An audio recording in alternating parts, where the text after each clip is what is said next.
Assalamualaikum warahmatullahi wabarakatuh. Om Swastiastu, Namo Buddhaya, salam kebajikan untuk kita semua.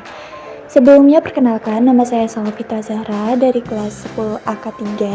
Saya akan menjelaskan tentang materi puisi pada mata pelajaran Bahasa Indonesia. Yang pertama, saya akan menjelaskan apa sih itu puisi. Puisi merupakan medium sastra yang merekam dan menginterpretasikan kristalisasi pengalaman batin serta emosi manusia ke dalam susunan kata-kata yang berkesan serta estetik. Berdasarkan perspektif leksikal dalam Kamus Besar Bahasa Indonesia atau KBBI, karya ini secara struktural mewujud sebagai ragam sastra yang terikat ketat oleh aturan matra, irama, rima, serta organisasi larik dan bait.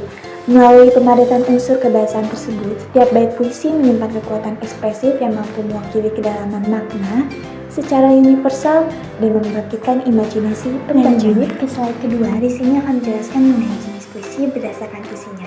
Jenis puisi berdasarkan isi ini seperti yang kita lihat ada 4. Yang pertama ada balada. Apa sih balada itu? Balada adalah jenis puisi yang dikemas khusus untuk menceritakan suatu kisah nyata, legenda, atau petualangan tokoh tertentu secara naratif. Yang kedua ada himne.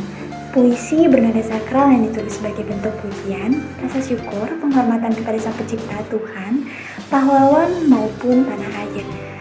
Lalu yang ketiga ada ode. Ode ini adalah puisi yang berisi sanjungan, kekaguman, atau pujian resmi terhadap seseorang, suatu benda atau peristiwa yang dianggap sebagai sangat berjasa dan bernilai mulia.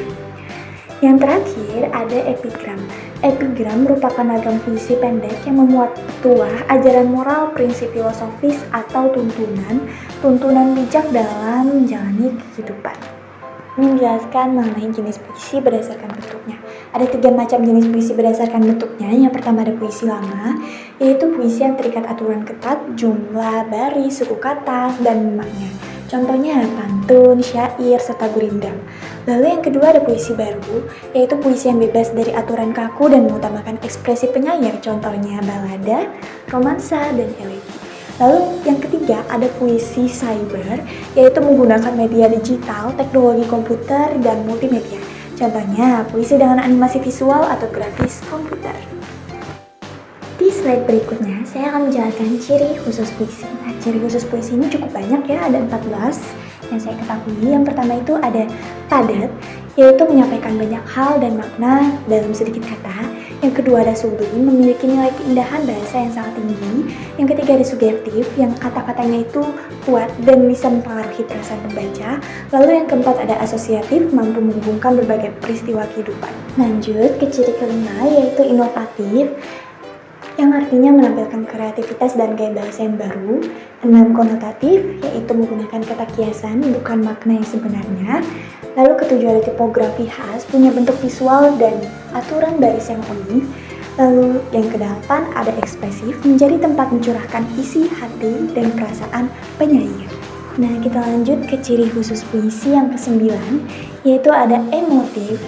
Emotif ini adalah sangat berkaitan erat dengan luapan emosi jiwa. Lalu yang ke-10 ada kontemplatif, di mana kontemplatif ini adalah lahir dari hasil perenungan mendalam tentang kehidupan. Yang ke-11 ada intelek.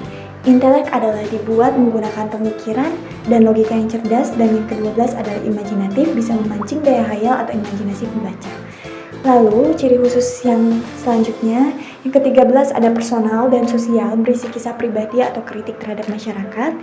Yang ke-14 ada metaforis, sering membandingkan satu hal dengan hal yang lainnya. Nah, lalu kita akan masuk ke dalam subdan menganalisis diksi dalam puisi. Seperti yang teman-teman bisa lihat, peran diksi dalam puisi ini ada 4. Yang pertama ada aspek bunyi, aspek bentuk, aspek sosial, serta aspek makna.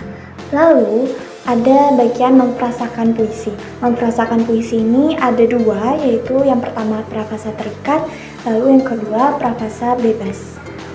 Lanjut ke bagian terakhir, di sini ada unsur pembangun puisi. Unsur pembangun puisi itu ada 2, ada unsur intrinsik dan ada unsur ekstrinsik. Unsur intrinsik itu dibagi menjadi 2, ada unsur fisik dan unsur batin.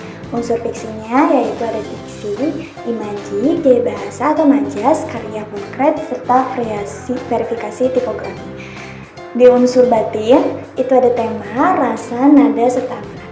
Di unsur ekstrinsik itu ada unsur biografi, unsur sosial, serta unsur nilai. Nah teman-teman, itulah yang hanya bisa saya sampaikan.